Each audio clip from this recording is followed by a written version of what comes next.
Hear your favorite NFL legends sharing their stories and insights every week, right here on Thursday Night Tailgate with Chris Mascaro and Bob Lazari. Take it away, guys. There's no way out. And now back with us here on Thursday Night Tailgate is former Patriots Pro Bowl running back Tony Collins. Hey, Tony, how are you tonight, my friend? Hi, Tony.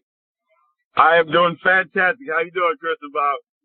All right, buddy. Really good, Tony, but you know what? I hate to do this to you, man, but we're going to have to ask you to turn over your man card tonight, because what's up with the Facebook comment about watching the royal wedding being better than watching the Super Bowl?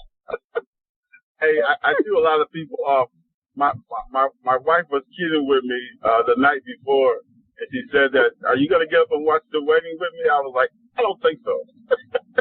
So she made a big deal out of it. So I woke up the next morning. I think it came on like 5 o'clock or something. I don't know what time it came on. Whatever time it came on. I didn't see it, but I just posted it to see what reactions I would get from it. So it was a joke, but I lost my man card.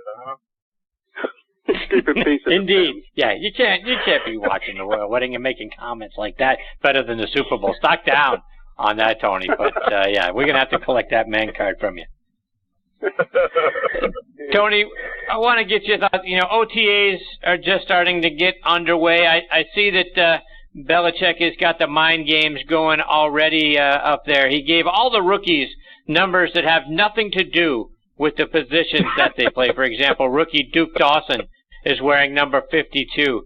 And Belichick is saying, hey, I don't want them thinking about things that don't really matter, like uniform numbers, which got me to thinking, right? How much does a uniform number matter? Does it play into anything that you're doing? How much would that sort of throw you back or make you take notice that, you know, all of a sudden now I'm playing in number 77? Well, they know as rookies that a running back can't have a 52 when he's as a running back officially when the game starts. So they already know they're going to get different numbers. But the thing about what Belichick is doing, it's a mind game. That's all it is. Getting the rookies' minds right, not worried about a number. But as a player, I wore 33 from when I was in college all the way through my career. I mean, it's something that when you want that number and you get it and you wear it for a while, it's not that it's superstitious, but you're not superstitious, but you want to make sure that you wear that number, and that's what that's all about. But what he's doing, it's totally a mind game with him right now. No question about it. So to that end about you wearing 33 throughout your career, right? Did anyone ever, come to the, as a first round draft pick or a high draft pick, after you had been on the team for a while, and did anyone ever approach you and say, hey, I'd like to have 33. What do you want for it? No, I never had that happen, but I'm sure it has happened before. I'm pretty sure I heard about a couple guys giving guys a few $1,000s for a number. It's something that does happen, but it never has happened to me. So I just wore 33 all the way through. Tony, Tom Brady, right?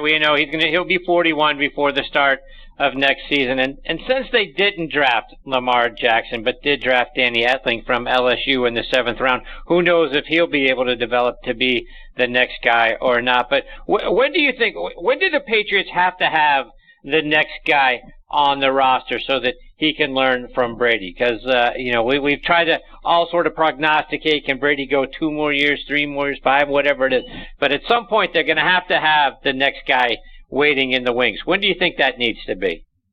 Well, I'm hoping the next guy is already there. That's what I'm hoping for. I know they got a kid. I think the kid's from LSU, and you just never know what can happen. Brady got drafted in the 6th round, so you just can't underestimate any guy and just see what happens. But I'm hoping it's right now. I hope this kid out of LSU is the next Tom Brady. Now, I don't know if he is or not. I don't even know what he's accomplished at LSU. But for the Patriots to pick him up, they saw something in him for them to draft him. In that, I think he went in the 6th or 7th round or something like that. But you just never know. But they need to get one in there real soon because I'm giving Brady 2 more years, and I think he'll be done. 5 questions for Tony. Tony, we've talked in the past often about, and you stressed the need for rookies, well, everybody for that matter, to know the playbook, to study the playbook and everything. The majority of your time in New England was spent under Raymond Berry, but again, there was Ron Earhart, Ron Meyer, Raymond Berry. Was there a major difference, Tony, in the playbooks with the 3 coaches, and was it difficult to learn? It really wasn't, my rookie season coming from college, we ran the wishbone in college, so it was totally different than anything in the league. That was probably my toughest thing, but I sunk myself into the playbook and I got it down pretty good.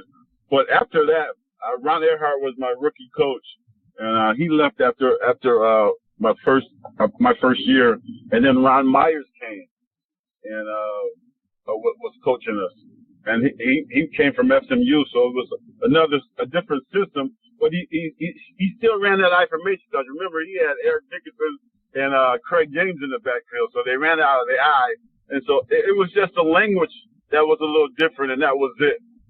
But most playbooks once you get into the league, most playbooks are very similar. It's just different language. Just that's all it is. And once you just learn it, and you do it repetitively so many times, and you just get it down fast. And Tony, we've talked a little bit tonight about OTAs in general. Are they important? Are they, what are they really for? I mean, do you think it's more of a type of a brotherhood thing, Tony, or do you think they're that crucial for teams to have, or should they have them at all? I mean, I think they should have them. It brings unity to the guys. All the guys coming in. We didn't have OTAs when I was playing. We just worked out on our own until minicamp came, and that was in May. I can't remember, May or June, whatever it was. It was in May when we had minicamp, the end of May. And so we didn't have OTAs, and I think OTAs is very good, especially for the rookies. But I think the biggest thing is the unity that it brings together. That the guys are together for a few weeks, or I don't know how long they last. But it just brings unity to the team. I think it's very important that teams do that. Some teams need it more than others. And so I think one of the things that's really good, but I think it's best for the young kids to learn it, to get to learn the plays and get that down before minicamp comes and before training camp comes. Tony, the big thing coming out this week around the league has been the statement that the league made about, the national anthem protests, and the owners theoretically, I've read things back and forth on either side saying either unanimously approved a policy that says if a player is on the field during the national anthem, they have to stand, but they also given the players the option to stay in the locker room if they want to protest it. But, a lot of criticism. Either way you go, there's going to be a lot of criticism about that. What are your thoughts? Is this something that the league should be tackling, if you will, or is this something that should be let up to the players to decide what they want to do? Listen, I never thought it was a great idea for them to kneel during the national anthem. I understand the principle. I understand what they're trying to do and try to let people know, but I just think they did it in the wrong way.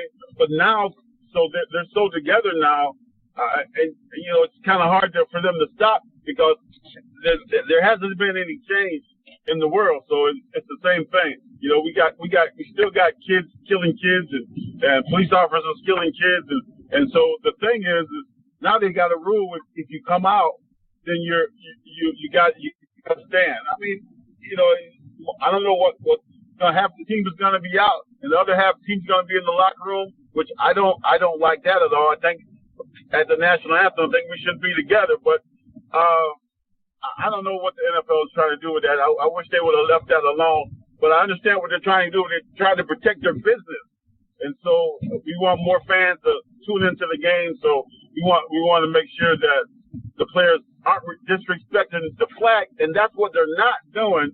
They're really not disrespecting the flag. They're just standing for for a cause. And like I said before, I never thought it was a great idea to do it. There's other ways that they can protest that, but it is what it is right now. And I don't know if it's going to get even crazier once the season starts. See what some of the guys are doing, but I don't like it at all. But it's right now. I'm really kind of wondering what's going to happen once the season starts. Tony, before we let you go, remind our listeners all the great things that you're doing trying to help kids get off to college. TonyCollinsFoundation.org. We're going on our 10-year anniversary this year, trying to help kids get off to college and have a successful life. So go to the website. We appreciate any kind of donation. Great stuff, Tony, as always. We look forward to catching up with you again real soon. In between now and then, all the best to you and your family, my friend. Have a great week, Tony. You guys have a fantastic week. God bless. Take care. See you, Tony. That's former Patriots Pro Bowl running back Tony Collins. We've got our next guest, Cowboys Hall of Famer Bob Lilly, hanging on the line. We're going to get to Bob on the other side of this quick station break.